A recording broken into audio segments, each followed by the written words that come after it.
Sirds vienmēr priecājas par to, ko dzīvē var izdarīt, un ir pienācis laiks, kad gribas ļoti dāvāt cilvēkiem kaut ko no sirds, to, ar ko mēs dzīvojam, ko daram.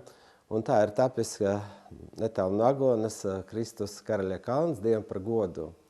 Mēs, draugi, kopā domu vadīti un ticības vadīti veidojam šo kalnu, kā apliecinājumu, kā tiešām mēs mīlam cilvēkus un mīlam Dievu.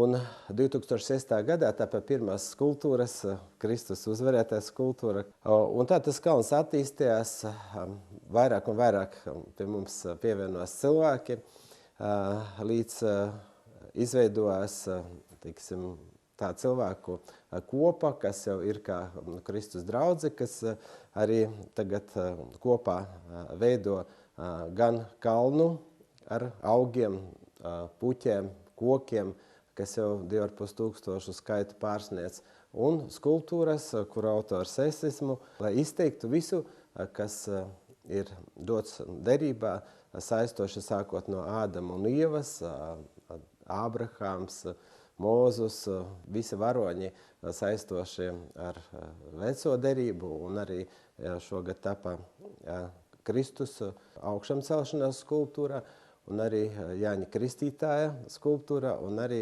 apustulis Pēteris. Un izveidojam 35 eņģeļa tēlus ar domu, ka katram cilvēkam blakām ir eņģeļis, kas sargā, kas palīdz, kas vada. Uzcēlām Kristus lūgšanu namu, kas atvērta visām konfesijām. Un aicināti mīļi arī katrs, kas vēlas tur piedalīties, palīdzēt. Šogad veidosim papildinot ozolu, tiksim stādīšanu. Ir kaut kur 100 iestādīti, bet mēs tomēr veidosim skaistu kā parku. Un turpināsim arī augļu koku un dažādu citu skaistuma krūmu stādīšanu. Es domāju, ka skaistums veido skaistāku arī cilvēku.